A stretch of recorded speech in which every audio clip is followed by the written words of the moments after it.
alabo, Señor, te adoro por todo lo que eres, todo lo que has hecho. Señor, tengo una necesidad muy grande de tu gracia y tu misericordia.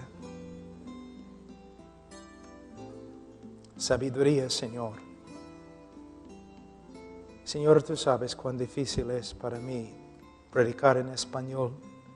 Entonces yo te pido, Señor, que me ayudes. No con elocuencia, Señor, sino con conocimiento y verdad. Señor, yo te pido que te glorifiques y que edifiques tu pueblo en este lugar. Y Señor, oro por Perú, todas las provincias, Señor, todas las tribus, todos los pueblos, donde el Evangelio todavía no haya llegado. Oh Señor, levanta, Señor, obreros, pero obreros que pueden predicar bien el Evangelio de Cristo, para la gloria de tu nombre y la salvación de tu pueblo. En el nombre de Cristo Jesús. Amén. Como siempre, es un privilegio muy grande para mí estar con ustedes. Y hoy día vamos a estudiar un tema muy importante con respecto a la corrupción del hombre o la depravidad total del hombre. Uno quizás está pensando, ¿pero por qué están hablando esas cosas? ¿Por qué hablan tanto del pecado y la depravidad del ser humano? Es porque no podemos predicar el Evangelio antes que comprendamos cómo es el hombre. Que nosotros humanamente, en la carne, no podemos convencer a un hombre para que se convierta. Tampoco podemos manipular a una persona para que se convierta, para que venga a Jesús. Pero en el día de hoy podemos ver mucha manipulación en el evangelismo. Personas que a la fuerza toman una decisión, pero no duran. No asisten a la iglesia, no crecen en la santidad. Tenemos que entender que el hombre no está enfermo, sino el hombre está muerto en sus pecados. Y no puede ser salvo a menos que Dios obre milagrosamente en su corazón. Como dije ayer, muchos teólogos dicen que la manifestación más grande del poder de Dios en el universo es la conversión de un hombre. Que hay más poder de Dios, más poder divino que se manifiesta en la conversión del hombre que en la misma creación del mundo. ¿Por qué? Con respecto al mundo, Dios lo creó ex nihilo, de la nada. Pero cuando Dios hace de un hombre corrupto, un hombre nuevo, recreado a la imagen de Dios, es una obra milagrosa. Como predicadores, no podemos depender del brazo de la carne. Tenemos que depender del Espíritu Santo y su obra en el corazón del ser humano. De una forma, cada uno de nosotros, cuando predicamos o cuando compartimos el Evangelio, nosotros somos como el profeta Ezequiel. Ezequiel, esos huesos pueden vivir. Tú sabes, Señor. Pero Ezequiel sabía, sin una intervención sobrenatural del Espíritu Santo, la respuesta sería no. De la misma forma, en el día de hoy, nosotros como predicadores tenemos una tarea imposible: levantar a los muertos. Nuestra parte es predicar el Evangelio claramente y con poder. Pero Dios es el único que puede dar vida. Voy a aferrarme bastante a un libro que escribí, que ha sido traducido a español, porque quiero comunicarme exactamente, usando palabras exactas para comunicar con ustedes lo que es la depravidad total, lo que es y lo que no es. Voy a leer un párrafo aquí. La pena del pecado de Adán no solamente fue la muerte. Muchos hablan bastante de cómo cuando Adán pecó, murió. Sino también la corrupción moral. Él cayó de su estado original de justicia y llegó a ser una criatura corrupta. De la misma forma, cada uno de los descendientes de Adán no solamente nace bajo la sentencia de muerte, sino también nace moralmente corrupto e inclinado a la maldad. Entonces, el juicio de Dios contra Adán, no solamente la muerte, sino la corrupción moral, la depravidad total. Y nosotros siendo hijos de Adán, si quieres leer más, Romanos capítulo 5, versículo 12. Nosotros siendo hijos de Adán, nacemos en pecado. ¿Qué significa también? Nacemos moralmente corruptos, malos. Es evidente notar por la experiencia de cada uno de nosotros y la experiencia colectiva de la humanidad que la corrupción moral del hombre, no es un comportamiento aprendido. Muchos de los psicólogos en el día de hoy, sociólogos y otros dicen que, bueno, el joven se extravió moralmente por causa de la sociedad, o el hombre se extravía por causa de la sociedad en la cual nace. Pero lo que tenemos que ver es que la sociedad es un producto del hombre y del corazón del hombre. El hombre hace lo malo porque el hombre es malo. La corrupción moral del hombre no es un comportamiento aprendido, sino una característica inherente, arraigada profundamente en el corazón. Es una parte de su ser, no una parte superficial. La esencia más profunda de lo que es el hombre es depravado, torcido, pervertido, caído. La historia humana, la literatura secular y sagrada, filosofía y religión abundan con ilustraciones de la lucha del hombre con su propia corrupción y propensión a la maldad. ¿No es cierto? Es cierto. Cualquier persona en esta iglesia ahora podría levantarse y testificar lo mismo. Que hay una lucha tremenda dentro del corazón. Ahora, las palabras inspiradas del apóstol Pablo reflejan la angustia de cada hombre que ha llegado a comprender la realidad de su propia condición moral. En Romanos capítulo 7, versículo 15, ¿qué dice el apóstol Pablo? Porque lo que hago no lo entiendo, pues no hago lo que quiero, sino lo que aborrezco, eso hago. Solamente para darles una ilustración. Cuando estoy predicando el Evangelio a un grupo de incrédulos, en un lugar quizás donde el Evangelio no se ha predicado, yo siempre doy esta ilustración.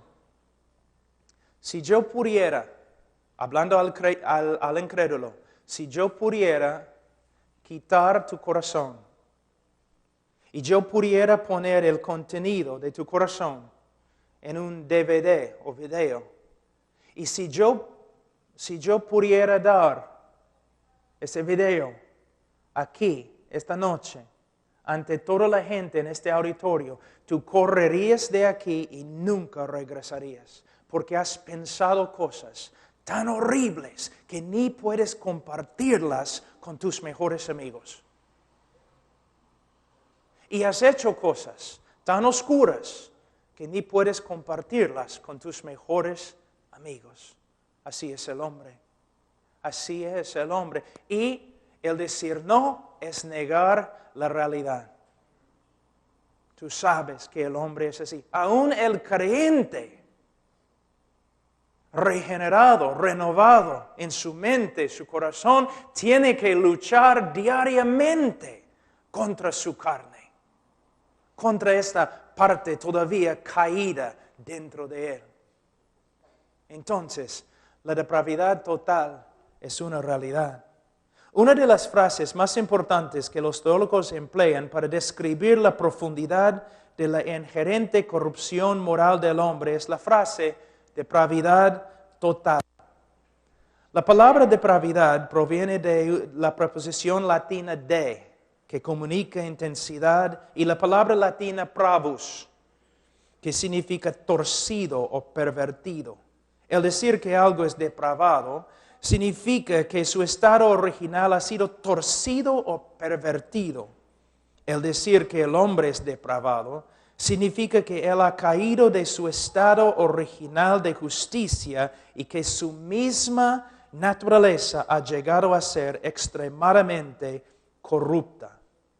Cuando los teólogos usan términos como la depravidad total o radical, es importante entender exactamente lo que quieren decir. Y ahora vamos a estudiar lo que no significa la depravidad total y lo que significa. Pero primero me gustaría hablar con ustedes acerca de una cosa muy importante. Y vamos a tocar este tema mañana, Dios mediante. Vamos a hablar mañana del libre albedrío.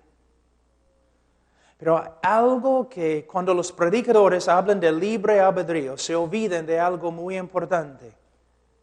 El libre albedrío o la voluntad de una persona se relaciona directamente con su naturaleza.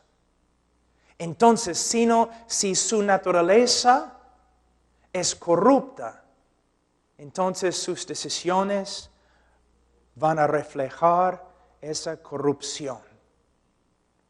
Y vamos a ver que es una parte muy importante. Cuando decimos que el hombre es depravado, no estamos hablando de algo superficial en su vida, una herida que solamente toca la piel.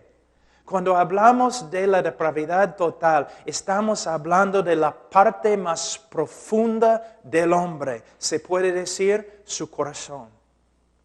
Obviamente, cuando la Biblia habla del corazón del hombre, no está hablando de su corazón físico, sino está hablando del sede de su ser. Lo que el hombre realmente es. Y lo que el hombre realmente es un ser depravado. Y esta depravidad va a salir en todo lo que él hace, en todo lo que él piensa, en todo lo que él habla. De nuevo, el negar la realidad de la depravidad humana es negar la realidad. No solamente es lo que los religiosos dicen, sino también los periódicos todos los días. La historia humana también se levanta y testifica que el hombre es depravado.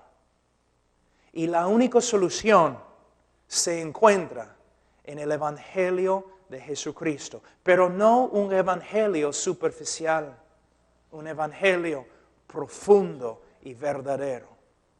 Ahora, la depravidad total no significa lo siguiente. La depravidad total no significa que la imagen de Dios en el hombre ha sido totalmente perdida en la caída.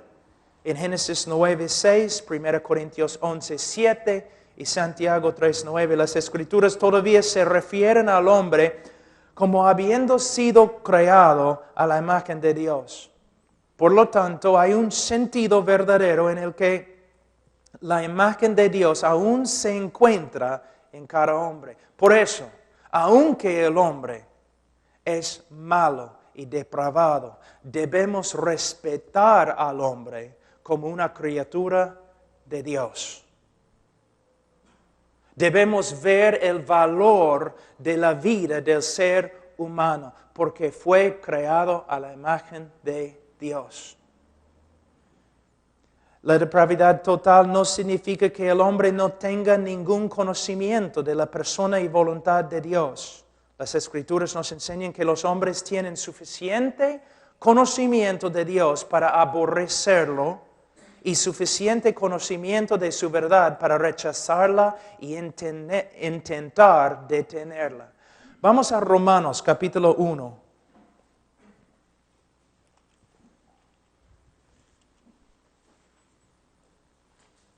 Romanos 1.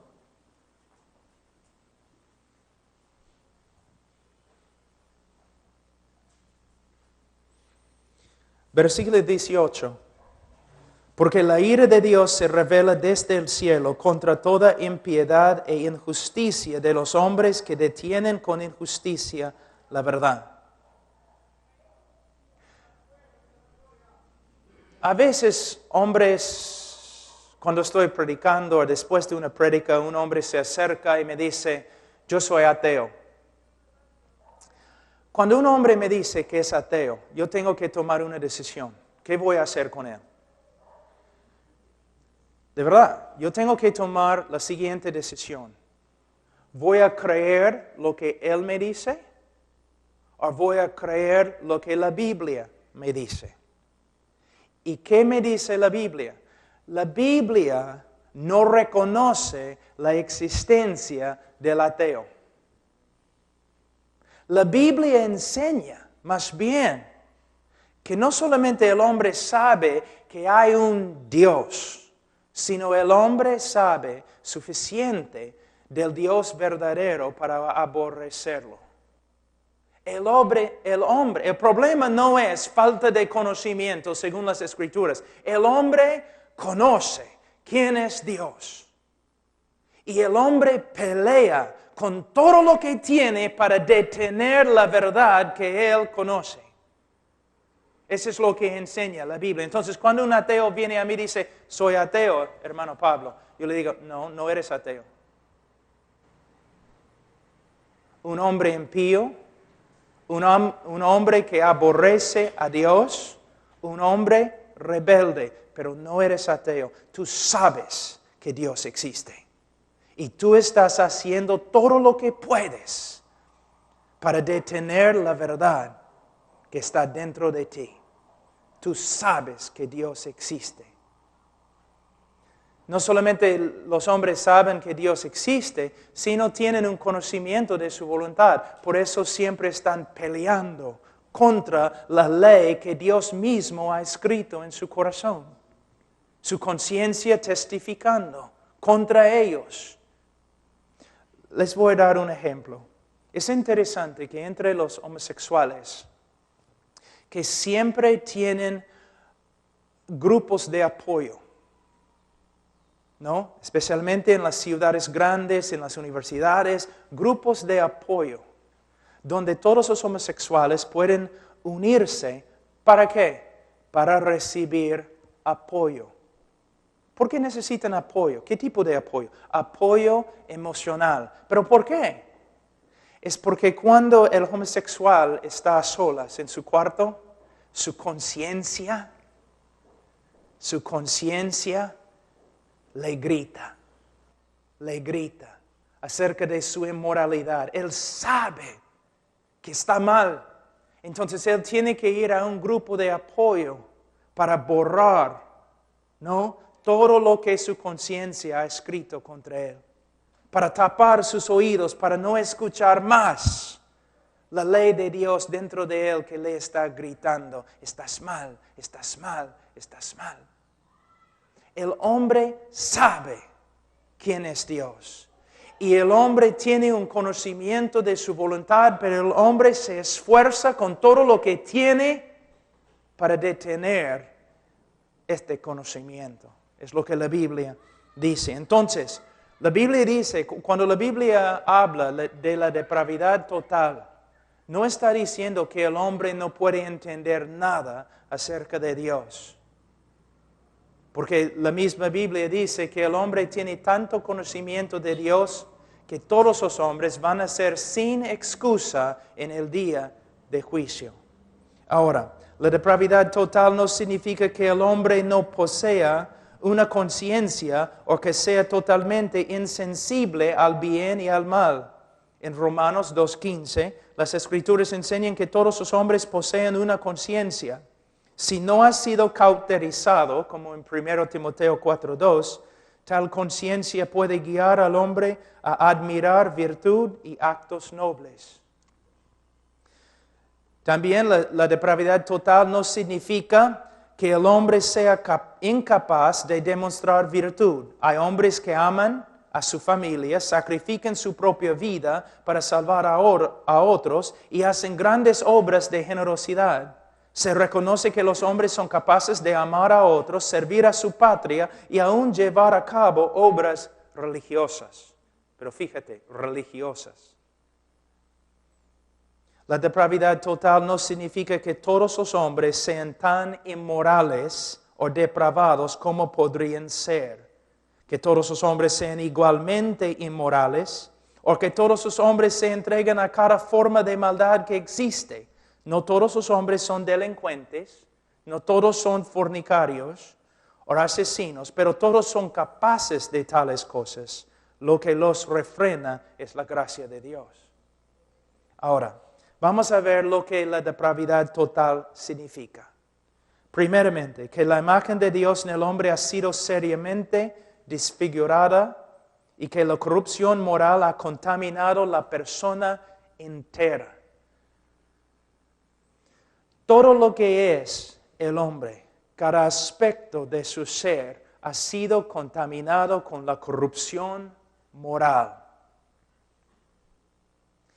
Podemos ver en el Nuevo Testamento primeramente el cuerpo. Pablo habla de su cuerpo de muerte. También la razón. En Romanos 1:21 vamos a ver, pues habiendo conocido a Dios, no le glorificaron como a Dios, ni le dieron gracias, sino que se envanecieron en sus razonamientos y su necio corazón fue entenebrecido. En su mente encontramos la corrupción moral.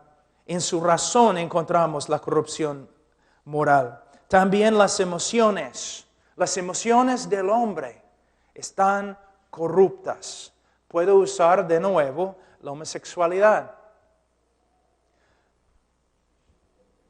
Dos personas que se llevan por sus emociones, pero emociones corruptas, emociones que contradicen la voluntad y carácter de Dios. Son emociones de verdad, pero corruptas, muy corruptas. También la voluntad del hombre. Vamos a Romanos 7, un ratito. Romanos 7, 14. Porque sabemos que la ley es espiritual, mas yo soy carnal, vendido al pecado. Porque lo que hago no lo entiendo, pues no hago lo que quiero, sino lo que aborrezco, eso hago. Aquí podemos ver claramente la relación entre la naturaleza caída y la voluntad. Se puede decir, a veces personas me hablan del libre albedrío y dicen, ¿el hombre es libre para escoger, para ejercer su voluntad? Bueno, el problema no es libre albedrío. El problema es buena voluntad. El hombre es libre para escoger, pero puesto que su naturaleza es corrupta, él siempre va a escoger lo malo. De nuevo, la voluntad es una esclava a la naturaleza. El hermano nos dio un ejemplo hoy día, voy a dar otro muy parecido de Carlos Spurgeon. Vamos a decir que tengo aquí un plato de ceviche, pero de Sullana, donde el ceviche es mejor. Un plato de ceviche, bien grande, un fuente de ceviche. Y aquí tengo basura. Y atrás tenemos un chancho. Y yo digo, suelta el chancho. ¿El chancho a dónde va a correr? A la basura. ¿Por qué? Es un chancho, pues. Es lo que los chanchos hacen. No se puede separar la voluntad del chancho de la naturaleza del chancho. Y es una buena ilustración de la conversión. Por ejemplo,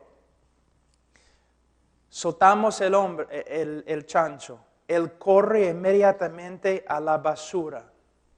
De la misma manera, el hombre es como un chancho corriendo a la basura del pecado y mete su cabeza dentro del balde y empieza a comer feliz. Pero ¿cómo podemos salvar al hombre? Tenemos que cambiar su naturaleza. Pero ¿cómo podemos cambiar su naturaleza? No podemos, pero Dios puede. Es la obra regeneradora del Espíritu Santo. Un hombre está ahí viviendo en su pecado. No tiene vergüenza. Se gloria en su pecado. ¿Por qué? Porque es pecador. Pero el momento que Dios cambia su naturaleza, el momento que el Espíritu Santo regenera su corazón, Él cambia. No más quiere comer el pecado. No más se gloria en su pecado, sino aborrece el pecado y comienza a vivir como una criatura nueva. Entonces hay una relación directa entre la voluntad y la naturaleza. La depravidad total significa que la imagen de Dios en el hombre ha sido seriamente desfigurada y que la corrupción moral ha contaminado a la persona entera. También significa que el hombre nace con una propensión o inclinación hacia el pecado. Todos los hombres son capaces de la más grande maldad, los crímenes más indecibles y las perversiones más vergonzosas. Es lo que enseña la Escritura. En el día de hoy muchas veces predicamos el Evangelio como si el hombre fuera una víctima de las circunstancias. Hasta en las grandes campañas en el día de hoy, ¿no? En la radio, si todo el mundo te ha maltratado, si nadie te ama como mereces, entonces ven a la iglesia esta noche y vamos a hablarte de Jesucristo que sí te ama. Entonces, básicamente estamos diciendo, tú eres una víctima, todos los demás tienen la culpa,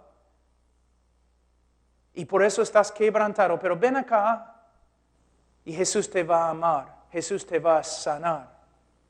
Cuando debemos decir, eres un criminal, te amamos, pero tienes que darte cuenta que eres un criminal. Hasta Romanos 1:30, la Biblia dice, aborrecedor de Dios eres. Y todos tus problemas, toda la vaciedad en tu vida proviene de tu culpa. Pero Cristo murió por los pecadores.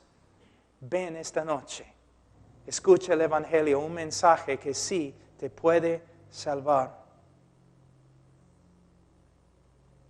Voy a hablar un ratito acerca del aborrecimiento del hombre hacia Dios, porque la Biblia dice claramente en Romanos 1:30 que los hombres son aborrecedores de Dios. ¿Tan contaminada es la naturaleza humana? Sí. ¿Pero qué significa?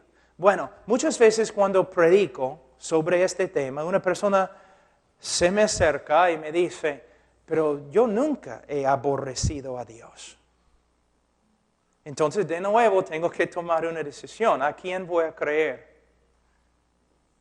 ¿A esta persona? ¿O Dios que dice los hombres son aborrecedores de Dios? Pero muchos de verdad creen que nunca han aborrecido a Dios. Pero lo que tienes que entender es la idolatría del ser humano. Una vez un pastor me dijo en Estados Unidos, me dijo, Pastor Pablo, nosotros queremos que vengas a la iglesia a enseñar una semana sobre los atributos de Dios. Y era una iglesia más o menos liberal, ¿no? Entonces yo dije, bueno, pastor, no creo que es muy sabio que yo predique en tu iglesia sobre los atributos de Dios. Muy controversial. Y él dijo, controversial, pero somos cristianos. ¿Cómo puedes causar problemas predicando sobre los atributos de Dios? Bueno, cuando empiezo a hablar de la santidad de Dios y cuando hablo de la justicia de Dios y cuando hablo de la ira de Dios, muchos de los hermanitos en la iglesia van a levantarse y van a decir, mi Dios no es así, yo nunca podría amar a un Dios así. ¿Ves? Entonces, lo que podemos ver, escúchenme, pastores, mayormente nadie predica sobre los atributos de Dios en las iglesias. Por eso la gente es ignorante de quién es Dios. Entonces, ellos tienen ideas de quién es Dios, ideas no bíblicas. Entonces, no están amando al Dios de la Biblia, sino amando a un Dios que ellos mismos han creado, que es más como Papá Noel que Dios de la Biblia. ¿Te das cuenta? Entonces, toda la gente en la iglesia está diciendo, yo amo a Dios, yo amo a Dios. Pero no saben nada de Dios. Fíjense, mira. Algunos de ustedes se han graduado de seminarios, de institutos bíblicos. ¿Cuántos años pasaron estudiando solamente los atributos de Dios? ¿Cuánto tiempo? Algunos de ustedes están pastoreando años. ¿Cuánto tiempo han pasado solamente enseñando quién es Dios? Y de ahí pensar, ¿pero por qué hay tantos problemas en la iglesia? Ni sabemos quién es Dios. Yo les voy a dar un ejemplo. Es un poco fuerte, pero un día un pastor estaba predicando en Canadá. Estaba predicando ahí en Canadá y un pastor muy conocido, un buen predicador. Y él estaba hablando de la SIDA como un juicio de Dios. La SIDA, el SIDA, como el juicio de Dios. Y una hermana se levantó en medio de su prédica y gritó, no puede ser, el SIDA no es el juicio de Dios para nada. Entonces el predicador dijo, ¿por qué hablas así? Bueno, el SIDA no puede ser el juicio de Dios porque los niños también mueren con SIDA y Dios no juzgaría a los niños así.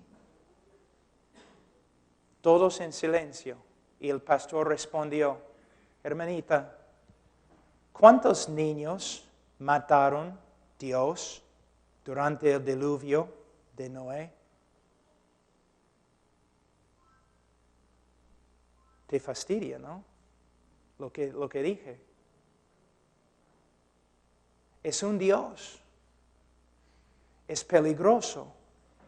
No es Papá Noel. Es Dios. Hay que temer a Dios. ¿Cómo vas a temer a Dios si ni conoces a Dios? Mi Dios nunca haría tal cosa, pero el Dios de la Biblia sí. Dios de la Biblia, sí. Les voy a mostrarles algo que estábamos viendo esta mañana. Vamos a jugar un poco. Yo voy a dirigir la música ahora. ¿Okay? Vamos a Salmos 36. Les voy a mostrar algo. 136, lo siento. Salmos 136.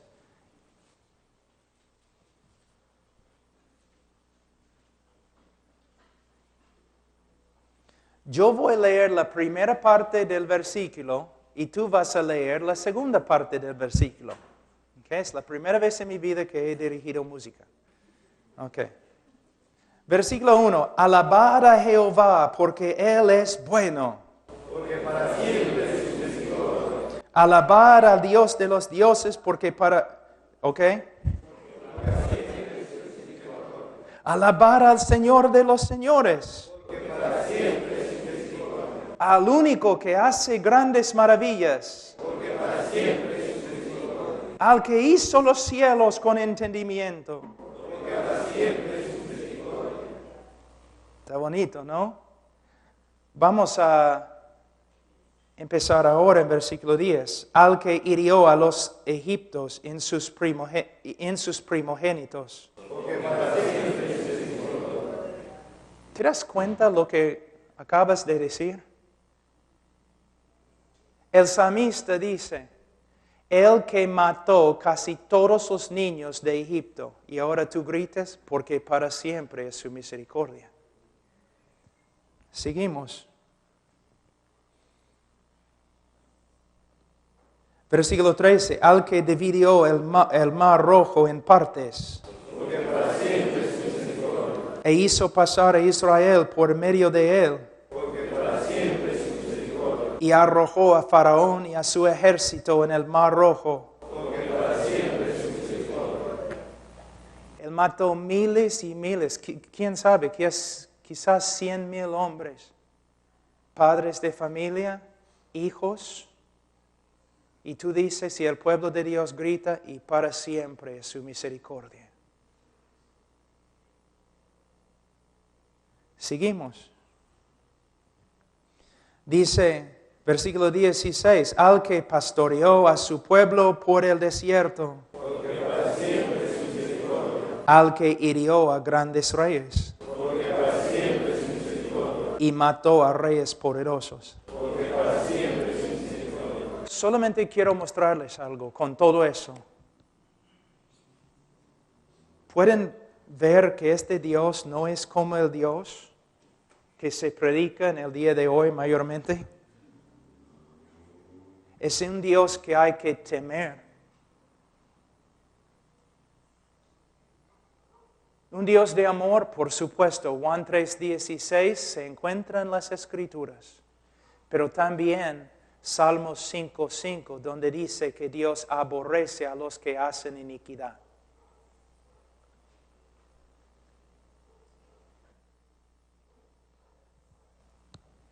Por eso el hombre es aborrecedor de Dios, aún muchos que van a la iglesia, porque de sus predicadores lo único que ellos han escuchado es algo como Papá Noel, o un Dios que me va a dar todo lo que le pida, un Dios que me va a sanar, un Dios que me va a dar victoria, un Dios que me hace prosperar, y un Dios también que posiblemente te puede matar. Estoy hablando así, tan fuerte, porque, hermanos, seminaristas graduándose con su título y han pasado quizás algunas clases estudiando casi nada acerca de los atributos de Dios, pastores y hombres de Dios que ni han enseñado al pueblo de Dios quién es Dios. Hay muchos problemas. El hombre es aborrecedor de Dios. De verdad. Ahora,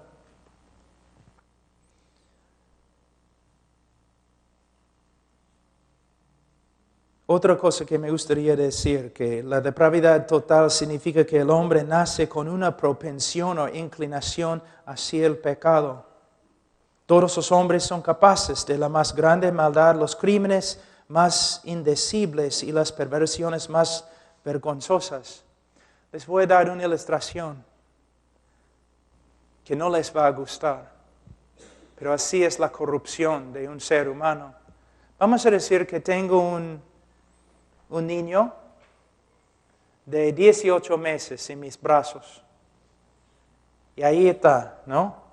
Pero el niño ve, ¿no? Mi anillo y agarra mi anillo. Y yo digo, no. ¿Y cómo responde el niño? Está bien, papá, no voy a tocarlo más. No, no es como responde. ¿Cómo responde? Agarra de nuevo. No. De nuevo. No. Empieza a llorar y torcer y mover sus brazos así, gritando. Un teólogo ha dicho, si este niño en ese momento tuviera la fuerza de un hombre de 18 años, mataría a su padre y le quitaría su anillo y saldría de la puerta, por la puerta, sin contrición o arrepentimiento. Tú dices, no, rehúso creer tal cosa. Este es el problema con el evangelismo moderno en el día de hoy. Sin la gracia de Dios, deteniendo la maldad del hombre inconverso, este mundo se destruiría en un segundo. Si no fuera por la gracia de Dios restringiéndote,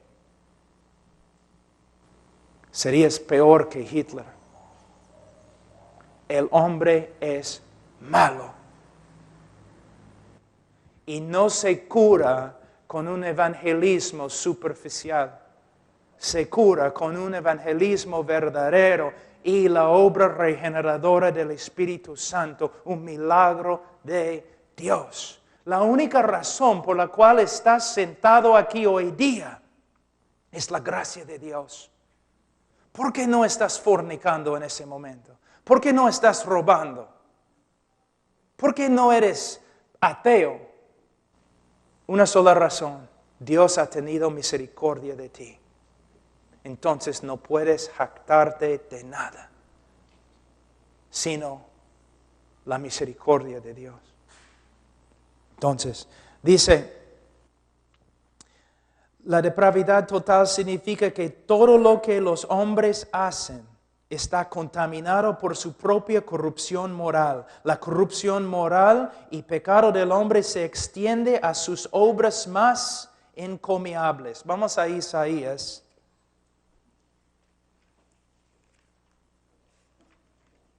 ...64...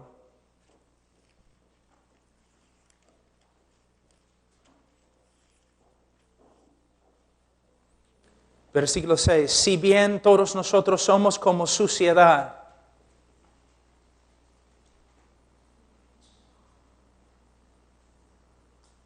y todas nuestras justicias como trapo de inmundicia. El hombre carnal es así. El hombre inconverso es así. ¿Te das cuenta que casi todos los hombres en la calle se creen salvos por medio de sus buenas obras?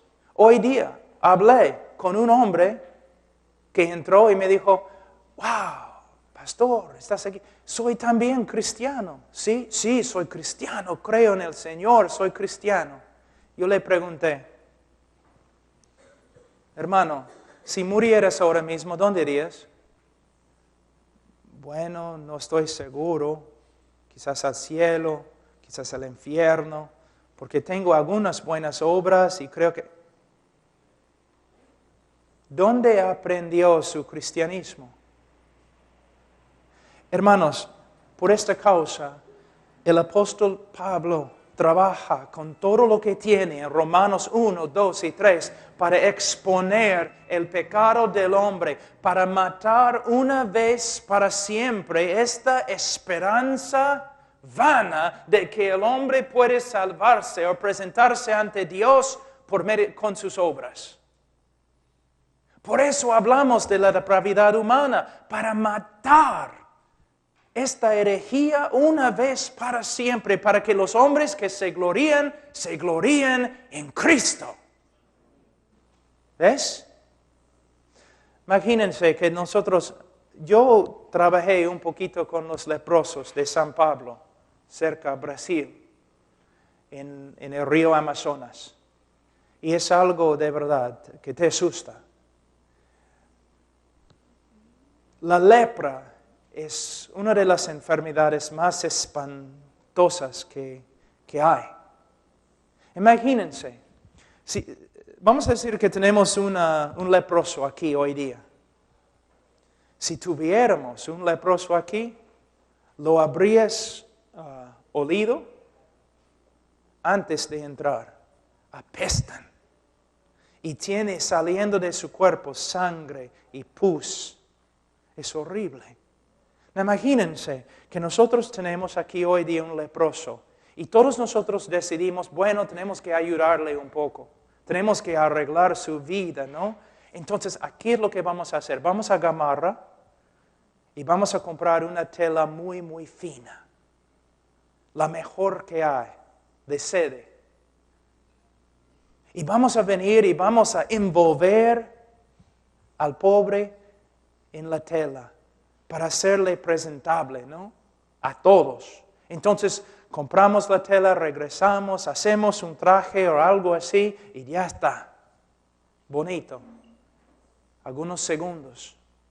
Pero la corrupción del mismo hombre va a corromper toda la tela hasta que la tela sea tan fea y asquerosa como el hombre mismo.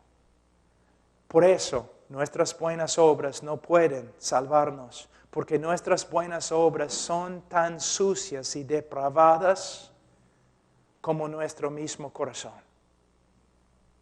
Ahora, estoy hablando del no creyente, del hombre natural, el hombre caído. Pero en la calle hay hombres que están caminando por todos lados creyendo que son salvos por medio de sus buenas obras y muchos de ellos han escuchado prédicas evangélicas. Es importante que denunciemos el pecado en el hombre, que trabajamos, que nos esforzamos a exponer cómo es la condición verdadera del hombre, para que el hombre pueda entonces ser salvo. Ahora, la depravidad total significa que las obras de los hombres no son el resultado. Eso es muy importante. Las obras de los hombres no son el resultado de su amor para con Dios o un deseo de obedecer sus mandamientos.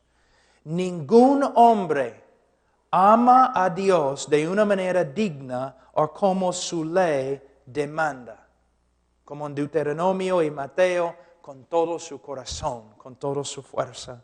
Tampoco hay un hombre que glorifique a Dios en pensamiento, palabra y obra, aunque Dios merece que le glorifiquemos si tomamos agua o comemos comida. Todos los hombres se prefieren a sí mismos que a Dios. Voy a leer de nuevo. Todos los hombres se prefieren a sí mismos que a Dios, y todas las obras de generosidad, heroísmo, lealtad y devoción religiosa son el resultado del amor del hombre para con sí mismo, pero no de un amor verdadero y sincero para con Dios. Hablando del hombre natural, sin Cristo. Les voy a dar un ejemplo. Nosotros siempre estamos pensando horizontalmente en vez de verticalmente. Por ejemplo, cuando testifico a una persona, dice, bueno, voy a ir al cielo porque soy un buen esposo, soy un buen padre, trabajo duro para mi jefe, nunca he matado a nadie. Está pensando ¿cómo? Horizontalmente, así. Voy a ir al cielo por medio de lo que he hecho a los hombres. Pero mira, ni está pensando en su relación con Dios. Tengo una pregunta. Un ateo que tiene un enemigo, un ateo en Lima que tiene un enemigo en Piura. Un enemigo que lo aborrece. Pero el ateo en Lima descubre que su enemigo está muriendo de una enfermedad bien grave. Entonces el ateo en Lima vende todo lo que tiene, su casa, su carro, todo, para comprar una medicina. Y de allí, caminando, lleva la medicina a su enemigo y su enemigo toma la medicina y se sana. Tengo una pregunta. ¿Ha hecho bien o ha pecado? ¿Qué piensas? ¿Ha hecho bien o ha pecado? Vamos a 1 Corintios.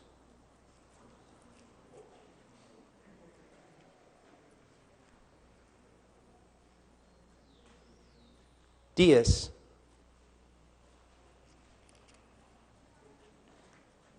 31.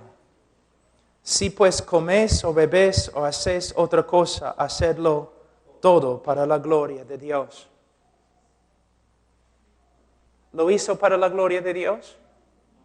Y tú dices, sí, bueno, no lo hizo para la gloria de Dios, pero ayudó a un ser humano. Estás olvidándote de algo muy importante. Dios. Es increíble cuán humanistas que hemos llegado a ser. Que no, vamos a estar listos, que queremos ser el abogado para el hombre ante Dios. Dios no puede juzgar a ese hombre porque él ayudó a otro hombre. Y no podemos ver la grandeza de Dios. Que Dios es el centro de todo, que Dios es el merecedor de toda la gloria, toda la honra, que todo lo que hacemos debemos hacerlo para la gloria de Dios. Pero no podemos ver estas cosas en el día de hoy porque los predicadores evangélicos no están enseñando acerca de quién es Dios. De hecho, el hombre es todo, me parece, en la iglesia evangélica. El hombre es todo. Todo para el hombre. Dios existe para el hombre. Todo existe para el hombre. No. Todo existe para la gloria de Dios. Les voy a extraviarme un poco aquí, pero vamos a hablar un ratito de la gloria de Dios.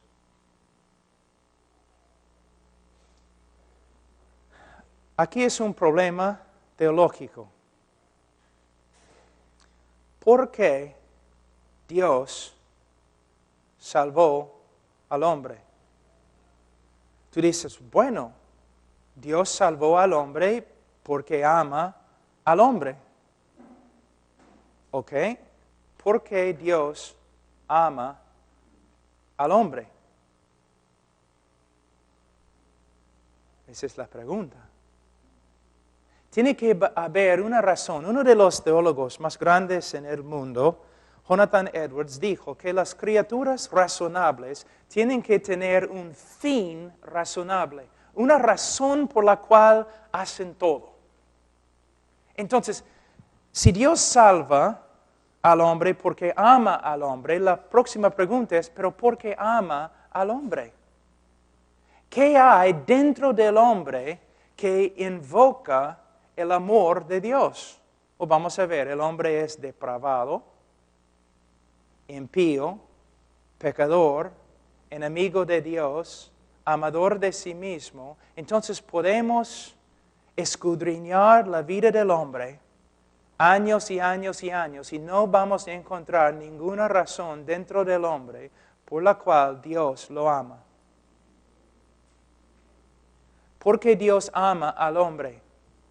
Bueno, primeramente necesitamos entender que Dios es amor. Pero yo pensaba que Dios hacía todo para mí.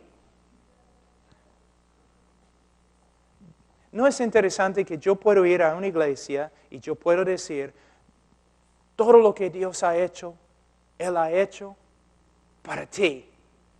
Y todos dicen, amén. Pero si yo digo, todo lo que Dios ha hecho para sí mismo, para su gloria, por causa del amor que Él tiene para sí mismo. Todos dicen, pero yo no creo que está correcto. ¿Es correcto que Dios hace todo para ti? Pero ¿no es correcto que Dios haga todo para Él? ¿Para sí mismo? ¿Pueden ver el problema? ¿Qué pasa?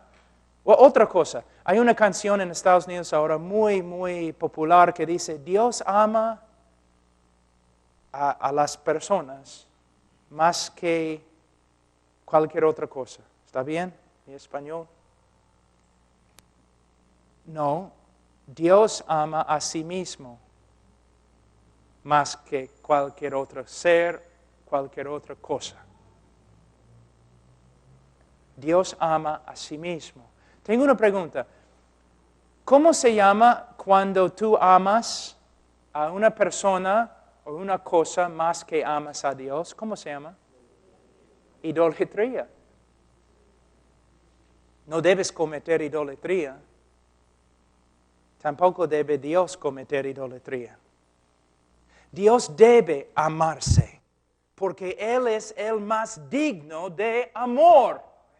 Si Él no se ama a sí mismo más que a todos los demás, Él está negando la realidad de quién es. Es Dios. Yo tengo un problema. No, Él debe amarme a mí. Ahora, vamos a hablar un ratito de la gloria de Dios, que Dios hace todo lo que hace para su propia gloria. Dios hace todo lo que hace para su propia gloria. Yo voy a mostrarles que no solamente es correcto, pero es algo que resulta en grandes bendiciones para la creación y su pueblo. Les voy a dar un ejemplo. Vamos a decir que estoy parado ahí atrás al final de la reunión y cuando estás pasando por la puerta, yo te doy un chicle. Yo te doy un chicle. Y tú mires al chicle. Y tú sales corriendo y tú vas a todos tus amigos. Mira, es un chicle. Pastor Pablo me ha dado un chicle. Y tú llamas a los periodistas. Y mañana sale en el periódico, Pastor Pablo me ha dado un chicle. Y después, 30 años después, todos tus nietos están alrededor de tu silla y ellos dicen, oye, abuelo o abuela, ¿quién es este hombre en esta foto acá? Es Pastor Pablo. ¿Por qué está allí? ¿Es familiar o algo? No, un día él me regaló chicle. Bueno, tú necesitas consejería, ¿no? Tú tienes problemas severos. Pero ¿qué pasa si tú estás muriendo y necesitas un trasplante? ¿Ya? Entonces, yo voy al hospital y yo digo a los doctores, mira, toma mi corazón y dáselo. Entonces, me operan y muero. Y tú te levantas el próximo día vivo. Entonces, si tú dices a todos tus amigos, Pastor Pablo me ha dado su corazón, tienes razón. Si llamas a los periodistas y tú dices, mire, yo estaba muriendo y que ni me conoce, me dio su corazón. Y si 30 años después tus nietos te preguntan, ¿quién es este? Tú puedes decir, si no fuera por ni estarías acá. Él me ha dado su corazón. Entonces, se puede decir que la grandeza del regalo demuestra la grandeza del amor que uno tiene para con el otro. ¿Me entienden? Por favor, ayúdame, porque muchas veces no sé si estoy hablando bien. Ahora, si Dios quiere demostrar el amor más grande que tiene a su creación y especialmente a su pueblo, ¿qué debe hacer? Él debe darles el regalo más grande que Él puede dar. ¿Cuál es el regalo más grande que Él puede dar? Él mismo. el juicio más terrible de Dios contra un pueblo es cuando Él se esconde. El regalo más grande, el favor más grande que Él puede dar a una persona, a un pueblo, es manifestarse en la plenitud de su gloria. Entonces, cuando la Biblia dice que Dios hace todo lo que hace para su gloria, significa que a través de toda la historia del mundo, Dios está tomando el centro de la plataforma y está haciendo todo lo que Él está haciendo para revelar su gloria a nosotros. Entonces, aunque la Biblia dice que Dios hace todo lo que hace para su propia gloria, también sabemos que este acto de glorificarse es lo mejor que Él puede hacer para nosotros. Pero el problema es, muchos hombres se aman a sí mismos más que a Dios y desean comodidades, desean cosas, desean su propia voluntad más que una manifestación de la gloria de Dios en su vida. Ahora, el hombre religioso, ahí cargando un ídolo, una imagen en la calle, ¿por qué lo hace? No puede decir que está haciéndolo por amor de Dios. ¿Por qué? Porque está haciendo algo contrario a la voluntad de Dios. Más bien, después de cargar la imagen, él va a ir a un lugar y emborracharse sabiendo que es algo que Dios odia. La mayoría de los hombres cuando buscan a Dios a solas, sin el Espíritu Santo obrando en su vida, buscan a Dios. ¿Por qué? Porque están enfermos, porque alguien va a morir. El hombre no busca a Dios. Es lo que la Biblia dice en Romanos 3. El hombre no busca a Dios. O se puede decir que un hombre busca a Dios como un criminal busca a un policía.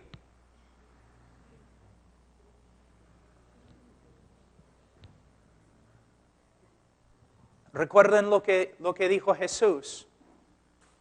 Ustedes no quieren venir a la luz porque sus obras son malas.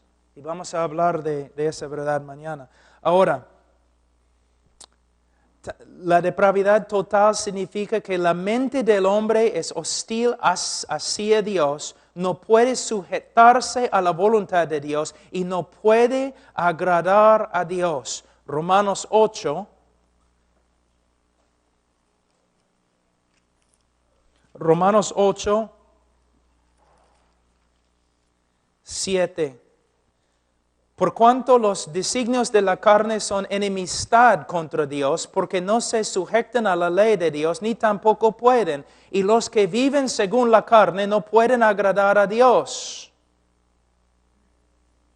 Wow. El hombre no puede. Ahora, un ratito voy a hablar de esta frase, el hombre no puede. Muchos dicen, si el hombre no puede buscar a Dios, si el hombre no puede encontrar a Dios, si el hombre no puede obedecer a Dios, entonces el hombre no es culpable. No podemos juzgar a un ciego porque no puede leer un mapa. No podemos condenar a un hombre sordo porque no nos escuche. Entonces, si el hombre no puede buscar a Dios,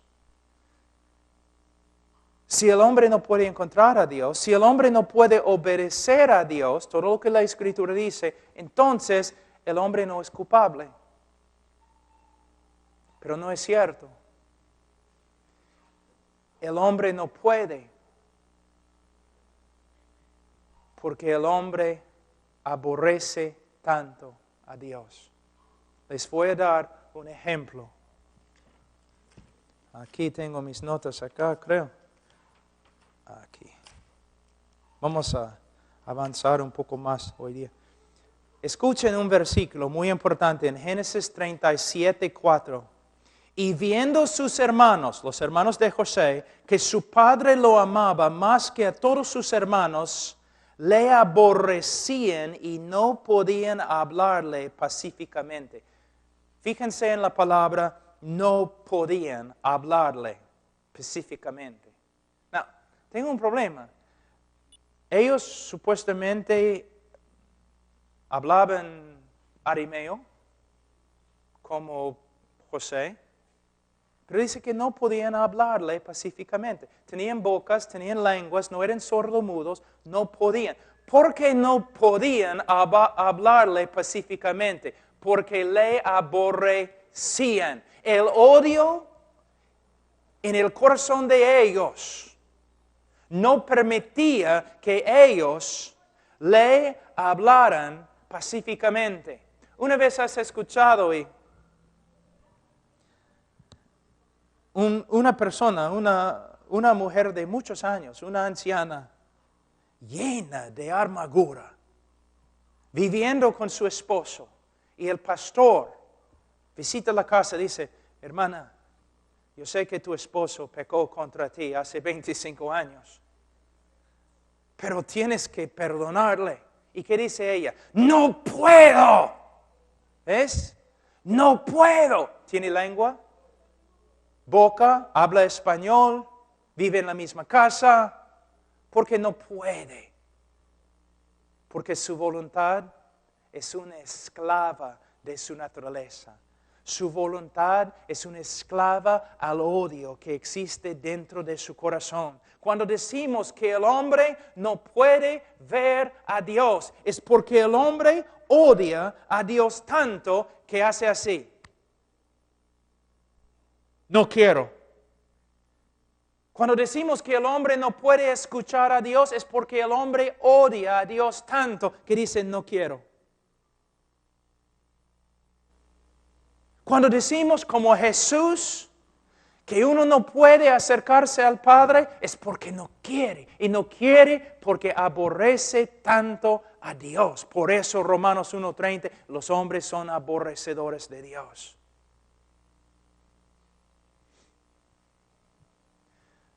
Aunque es mi opinión, yo les someto que en este momento, en el infierno, el odio contra Dios es tan grande que si Dios dijera, abre la puerta para que salgan, ustedes pueden salir, solamente tienen que doblarse la rodilla y decir que soy el Señor de los señores. El odio es tan fuerte en su corazón, ellos dirían, no. Hermanos, cuando predicamos el Evangelio, tenemos que darnos cuenta que ese no estamos tratando de vender algo. No podemos simplemente acercarnos a los hombres hablando cosas bonitas. Es un asunto de vida o muerte. Los hombres son esclavos. Tú dices, sí, de Satanás. Mira, Satanás puede tomar una vacación en Las Vegas. Satanás puede dejar al hombre a solas y todavía es un esclavo. Una vez yo fui a predicar en una iglesia y cuando entré en la iglesia había un montón de testimonios y todos estaban diciendo como durante la semana Satanás había hecho tantas cosas. Entonces cuando ya llegó mi oportunidad de predicar, yo subí al púlpito y yo dije, tengo una profecía, una visión que he tenido.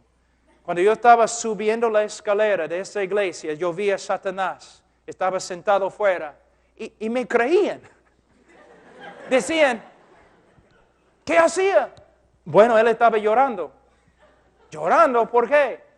Bueno, yo le pregunté, ¿por qué estás llorando? Dijo, porque todos esos pecadores están haciendo un montón de cosas dentro de esa iglesia y me están culpando. Mira, es cierto, la Biblia enseña que el hombre pecador es esclavo de Satanás, pero tenemos que darnos cuenta, no somos víctimas de Satanás. El hombre es tan malo que en vez de decir, por ejemplo, Satanás, fuera de Jorge, a veces debemos decir, Jorge, fuera de Satanás. Y si te llamas Jorge, lo siento. Quizás el Señor está tratando de hablarte. Hermanos, mira cómo es. Por eso, de nuevo, hermanos, no somos profetas con un mensaje sobrenatural. O no somos nada. No somos hombres de negocio ni vendedores de un producto. Somos predicadores del Evangelio. Para terminar, la depravidad total significa que la humanidad está inclinada a más y más corrupción moral y que esta deterioración sería aún más rápida si no fuera por la gracia de Dios que detiene la maldad de los hombres. ¿Qué significa? Una vez has pensado, ¿por qué Hitler era tan horrible? O ¿por qué Hitler no era peor? Por lo menos amaba a su mamá. ¿Por qué Hitler no era peor? Una vez has pensado, ¿por qué no soy peor que Hitler?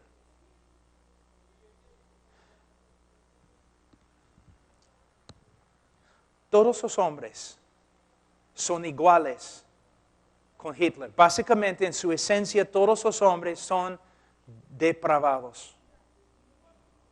Ahora, vamos a decir, tenemos todos los hombres aquí en esta línea, totalmente depravados. Y la maldad, el estado peor de maldad está por allí. ¿Está bien? Si Dios no interviene, cada uno de nosotros con Hitler, vamos a correr al punto más grave de la maldad, así. Pero si esto sucede, no va a haber ningún mundo, no va a haber una raza humana. Se destruye al toque, no hay una obra de redención, no hay nada. Entonces, ¿qué hace Dios? Él restringe la maldad del hombre. En su soberanía, Él restringe la maldad del hombre para que la humanidad pueda continuar y para que Él pueda lograr su obra de redención dentro de la humanidad. Pero, como Faraón, si Dios quiere, Él puede retirarse de un hombre. Y el hombre va a ir corriendo. No a la fuerza, su propia voluntad. ¿Quieres hablar de libre albedrío? Ahora el hombre está ejerciendo su libre albedrío, corriendo a la maldad hasta que Dios lo detenga. Y la única razón por la cual no eres peor que Hitler es porque Dios ha tenido misericordia de ti. Así es el hombre. La única razón por la cual estás aquí, escuchando la palabra de Dios, es la gracia de Dios. Número 7 es el último. La depravidad total significa que el hombre no puede librarse de su condición pecadora y depravada. Él está muerto espiritualmente, Efesios 2, 1 a 3, corrupto moralmente, Salmos 51:5, y no puede cambiarse a sí mismo, Jeremías 13:23. Así es el hombre. Así es. Y por eso el Evangelio es tan importante. Hermanos, 3 años después de casarme, yo compré un anillo con una diamante para mi esposa. Fuimos a una tienda y yo dije al hombre, quiero comprar un diamante. Y él dijo, bueno, ¿cuánto quieres pagar? Cuando yo le dije, él empezó a reírse Entonces él dijo, bueno, voy a tratar de encontrar algo, ¿no? Entonces él regresó por fin con una cajita así, abrió la cajita y aquí, Señor, en la mesa, tu diamante. ¿Dónde? Yo veo un aro, no veo diamante. De ahí, bien vivo ese hombre. No era peruano, pero quizás descendiente de peruano. Bien vivo. Él regresó y salió de nuevo con una tela negro. Y puso la diamante encima de la tela negro. Y de allí yo podía ver el diamante. Mi esposa no, pero es otra historia. Yo podía ver, de verdad, Charo, te juro, hay un diamante ahí. ¿No? La oscuridad de la tela. A través de la oscuridad de la tela resplandecía el diamante. Por eso, cuando yo escucho acerca de la depravidad humana, no me entristece,